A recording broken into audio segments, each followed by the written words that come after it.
Vamos direto ao ponto na nossa análise de hoje. Nós vamos mergulhar fundo no capítulo 10 do Evangelho de Marcos, explorando o que as fontes chamam de a inversão do reino.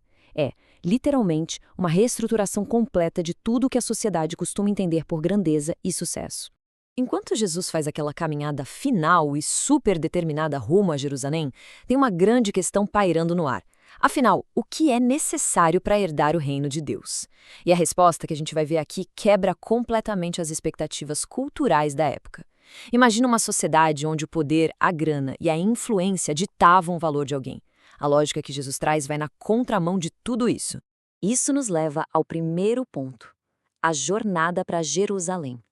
Essa marcha final até a cruz vai servir de pano de fundo para todos os encontros que a gente vai analisar nesse capítulo. Olha só como o texto é estruturado. É como um quebra-cabeça de encontros super reveladores. De um lado, a gente tem os fariseus focadíssimos na lei. E logo depois, crianças, que representam a inocência pura. Aí entra em cena o jovem rico, super apegado aos próprios méritos, e por fim, os próprios discípulos buscando poder e glória. Cada um desses encontros atua como uma micronarrativa, sabe? Elas escancaram aquele abismo gigantesco entre a nossa autossuficiência humana e a verdadeira essência do reino. Então, vamos focar no nosso segundo ponto, que é o coração dessa análise: o reino das crianças.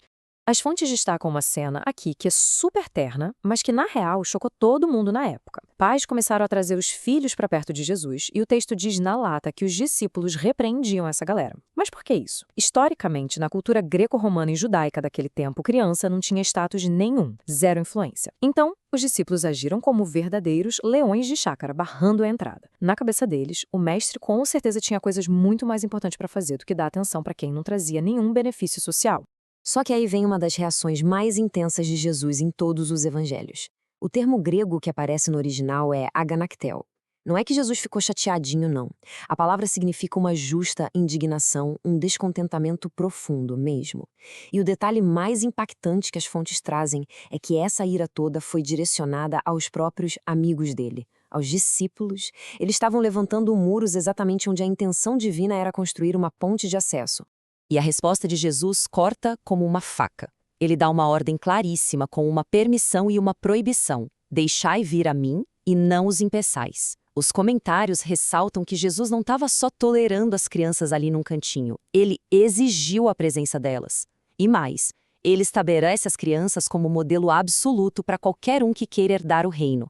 Isso foi uma quebra de paradigma absurda.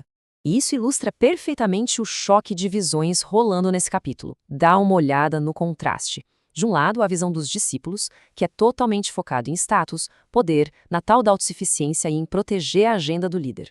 Do outro, a visão de Jesus, que é pura humildade, acesso livre, dependência e graça. É literalmente o bloqueio humano sendo atropelado pelo convite aberto do Salvador. A análise exegética destrincha 4 características básicas de uma criança que explicam o porquê de elas serem esse modelo. Primeiro, a humildade. Criança não tem aquele senso de justiça própria, sabe? Segundo, a dependência total de quem cuida dela. Terceiro, uma confiança simples. E quarto, a receptividade. Uma criança recebe um presente de mãos abertas. A sacada aqui é que o reino é justamente um presente para ser recebido, e não um prêmio para ser conquistado com o próprio suor. Aí a narrativa atinge um nível de ternura que é emocionante. Jesus pega as crianças no colo e as abençoa. E olha que detalhe interessante. A fonte mostra que o verbo no original sugere uma ação contínua. Ou seja, ele foi abençoando uma por uma, com calma.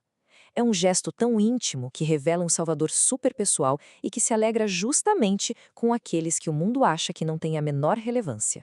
E essa cena linda nos joga para uma justaposição impressionante no nosso terceiro ponto: o perigo das riquezas. Logo depois daquela demonstração de fé simples e infantil, chega um homem, que a gente conhece como o jovem rico, e lança essa pergunta: Bom mestre, que farei para herdar a vida eterna? O estudo aponta que o próprio jeito de formular a pergunta já entrega o jogo. A mentalidade dele é 100% baseada em mérito. O foco está no fazer, nas ações, na ideia de se justificar pelo que se alcança ou possui. E Jesus vai direto na ferida da identidade daquele cara. Ele manda o jovem vender tudo e segui-lo. E o que acontece é trágico. O homem dá as costas e vai embora triste. Como ele tinha muitas posses, A imensa riqueza e a autoconfiança viraram um obstáculo intransponível. Ele simplesmente não deu conta de abrir mão da própria segurança para receber a graça que estava ali sendo oferecida. É bem nesse contexto que surge uma das frases mais famosas de Jesus, de que é mais fácil um camelo passar pelo fundo de uma agulha do que um rico entrar no reino. O texto diz que os discípulos ficaram extremamente chocados e maravilhados com isso.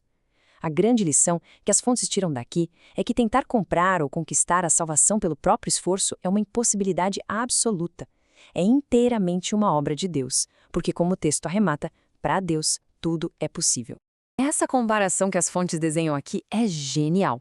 Imagina só, de um lado, a criança, que não tem absolutamente nada para oferecer, depende de tudo e recebe o reino. Do outro, o jovem rico, tentando barganhar com os próprios méritos e com a carteira, mas acaba indo embora triste. A mensagem escancara a necessidade de nos aproximarmos de Deus com as mãos vazias. Isso nos prepara para o quarto ponto e para o contraste final dessa jornada: o significado de grandeza. O foco volta para o círculo mais íntimo de Jesus. Tiago e João chegam com um pedido bem ousado. Eles querem os lugares VIP, um à direita e outro à esquerda de Jesus na glória.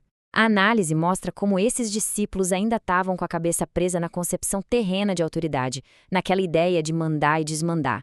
Mesmo depois de ouvirem tanto, a ficha do sacrifício que o mestre ia fazer em Jerusalém não tinha caído. A resposta a esse pedido é o grande finale dos ensinamentos de Marcos 10. A verdadeira grandeza não tem a ver com quantas pessoas servem você, mas sim com quantas pessoas você está disposto a servir. O próprio Filho do Homem não veio para ser servido, mas para servir e dar a vida. O serviço humilde e o sacrifício, segundo as fontes, são a própria essência e a métrica de sucesso nesse reino. E agora, entrando na reta final do nosso estudo, temos o ponto 5, lições para a fé. O material resume tudo em 4 aplicações super práticas. Primeiro, a mensagem do Evangelho é para quem é humilde e depende da graça. Segundo, é um alerta gigantesco para que as comunidades nunca criem barreiras ou ajam como fiscais de porta exclusivistas. Terceiro, reafirma o lugar de honra e cuidado que as crianças merecem. E quarto, apresenta um Salvador que não é nada distante. Ele é super acessível, terno e pessoal. Para fechar a nossa análise, deixamos aqui uma daquelas perguntas que ficam martelando na cabeça. Quando nos aproximamos do reino de Deus, estamos com as mãos cheias de currículo e mérito, tentando provar nosso valor? Ou chegamos de mãos vazias e abertas, com a mesma receptividade simples de uma criança? Fica aí a provocação para reflexão. Valeu demais para acompanhar mais esse estudo com a gente até aqui e até a próxima.